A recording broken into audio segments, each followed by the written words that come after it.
Guys, good morning, welcome back to my channel. একটা ব্লগে তোমাদের সবাইকে ওয়েলকাম। অনেকদিন পর কিন্তু বড় ব্লগ নিয়ে চলে আসলাম। মাঝখানে শরীর খারাপ থাকার কারণে ব্লগ শ্যুট করতে পারিনি আর পোস্টও করা হয়নি। আজকে হলো সানডে, সবাইকে জানে হ্যাপি সানডে। 10:30-11:15 বাজে আমরা ব্রেকফাস্ট করে কিন্তু বেরিয়ে পড়েছি। আর এদিকে দেখো প্যান্ডেলের কাজ কিন্তু প্রায় মোটামুটি সব প্যান্ডেলে কিন্তু হয়ে এসছে। হাতে গোনা কয়েকটা দিন দুর্গাপুজো চলেই আসলো। দুর্গাপুজোর জন্য আনন্দ করা মানে ওয়েট করে থাকাটা কিন্তু একটা ভীষণ আনন্দের ব্যাপার। তারপর তো পুজো চলে গেলে সেই মন খারাপ। যাই হোক, মেন কথাতে আসি। আমরা আজকে এসেছি রনিতা মুম্বাইয়ের বাড়িতে। আর বিকালবেলা যেহেতু আজকে রিওর বার্থডে সেলিব্রেশন হবে, সেই কারণের জন্য সবাই এখানে চলে এসেছে হাতে হাতে হেল্প করবে ডেকোরেশন করার জন্য। অ্যাকচুয়ালি ওর জন্মদিন 30শে সেপ্টেম্বর। সেদিন যেহেতু সোমবার পড়েছে, সবারই অফিস ডিউটি রয়েছে, সেই কারণে সবাই হয়তো আসতে পারবে না, সেই কারণে সেটা আগের দিনকে সেলিব্রেট করা হচ্ছে। তো আজকে বার্থডের মেন থিমটা হচ্ছে ডাইনোসর থিম। তো সেই থিমের কারণেই এখানে গ্রিন বেলুন মানে গ্রিন, ইয়েলো, সি গ্রিন কালারে মোটামুটি এই যেটুকুনি থাকে ডাইনোসরের থিমে, তো সেইটা কিন্তু করা হচ্ছে এখানে। আর সব এখানে ওকে হেল্প করে দিচ্ছে, তাও মেশিনটা ছিল বলে বেলুন ফোলানোর তাড়াতাড়ি কিন্তু হয়ে যাবে। প্রায় এখন 1:30 ক্রস করে গেছে। আর এদের দুজনকে দেখো সারাদিন খালি গল্পই করে যাচ্ছিলো। যাই হোক, জোকসা পার্ট। তো এখানে মোটামুটি সবাই মিলে হাতে হাতে কাজ করছি আর কি, ফার্স্টলাইমে সবই চলছে। তো পুরোটা সাজানো হয়ে যায়, তারপর তোমাদেরকে দেখাবো কীরকম কী লাগছে। আর যেটা ব্যাকগ্রাউন্ডটা হবে মোটামুটি এখানে দেখলাম যে হাফ সেট করা হয়ে গেছে। আর একটু সেট করলে কিন্তু ব্যাকগ্রাউন্ডটা মোটামুটি যেখানে কেক কাটা হবে সেই পেছনের ব্যাকগ্রাউন্ডটা কিন্তু মোটামুটি দাঁড়িয়ে যাবে। একটা মোটামুটি গোল থিম করে রাখা হয়েছে, দেখতে পাচ্ছ যে ওখানে একটা থিম করে রাখা আছে। তো সেটা আর একটুখানি করলে কিন্তু পুরোপুরি দাঁড়িয়ে যাবে। তো চলো তোমরা তাদেরকে দেখাই কীরকম লাগছে দাঁড় করানোর পর।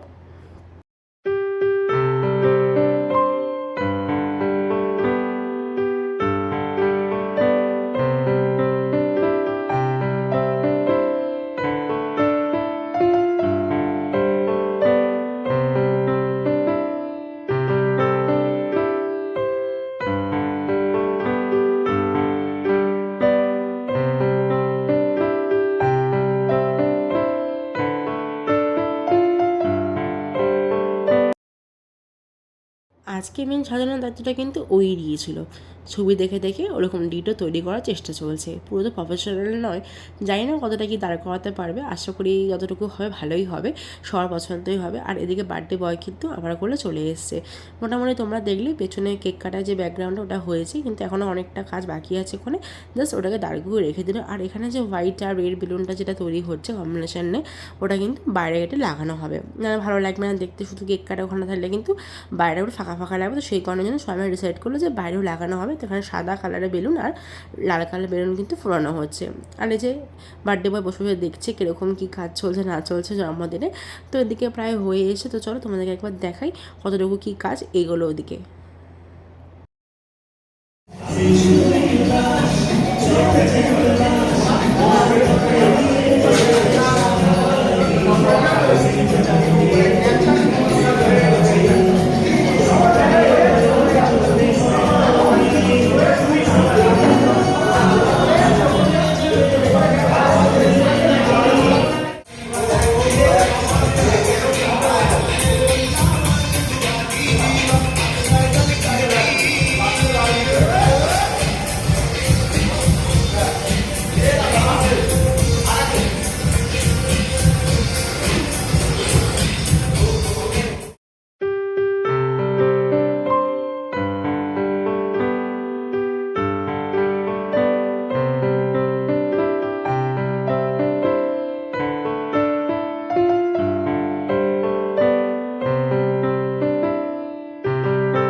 ওদিকে সব সাজানো গোছানো কমপ্লিট। তোমরা কমেন্টে জানিও কীরকম সাজানোটা হয়েছে, কতটা কি দাঁড় করাতে পারলো ও।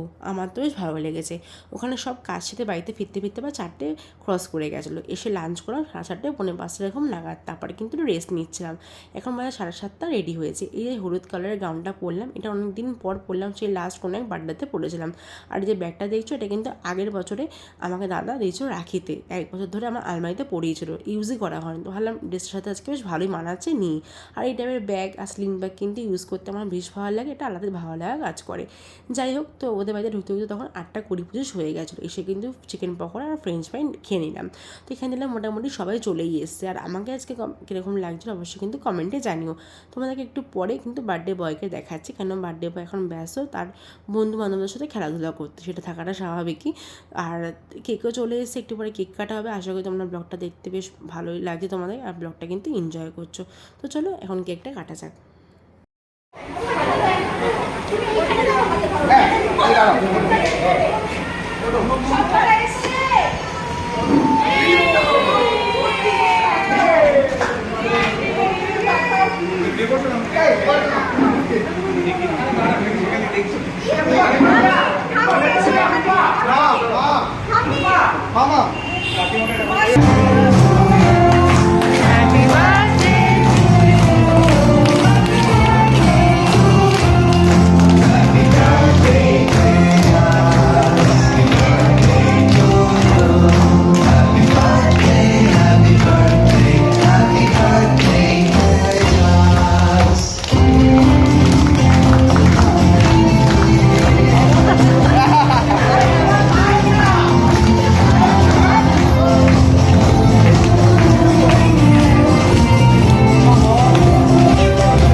চাবি রেখে দিয়েছে কিন্তু বাকিরা আমার কাছে আর নেই। কেক না কাটলে ওরা তো কেক কাটা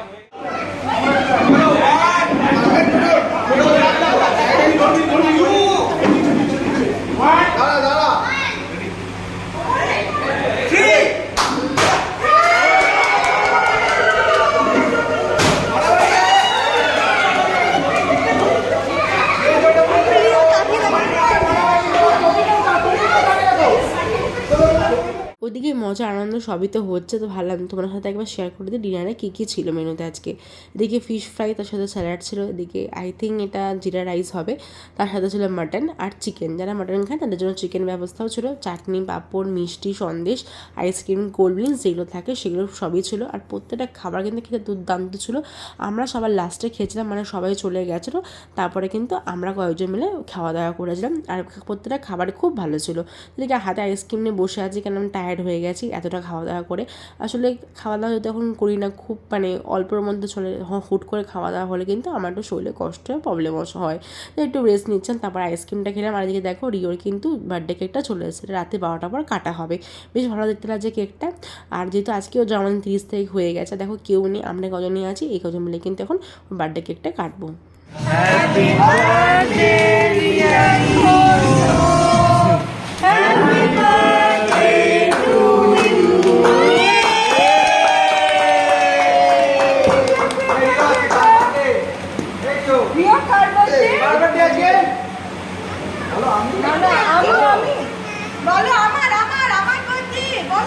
চশমাটা পরি একটা ছবি তো এটা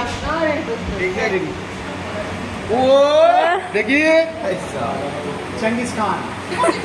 না না একটু উপরে কার, হ্যাঁ ধরে রাখো ঠিক আছে। এদিকে রাখ ইয়ে বাবা সকাল থেকে রাত্রে অবধি আজকে দারুণ মজা করেছি আমরা। আর এখন সবারই বাড়ি ফেরার পালা, যে যার মতো বাড়ি ফিরবো আমরা। আর রিওর জন্মদিনে একটাই শুভেচ্ছা, রিও খুব ভালো থাকুক, সুস্থ থাকুক। আর ওদিকে তার ফটোশ্যুট চলতে দেখতেই পাচ্ছ। এই ব্লগটা এটুকুনি রাখছি, বেশি আর বড় করছি না। তোমাদেরকে এরকম লাগলো ব্লগটা অবশ্যই কমেন্টে জানিও। আর আমার তো দিনটা দারুণ কেটেছে।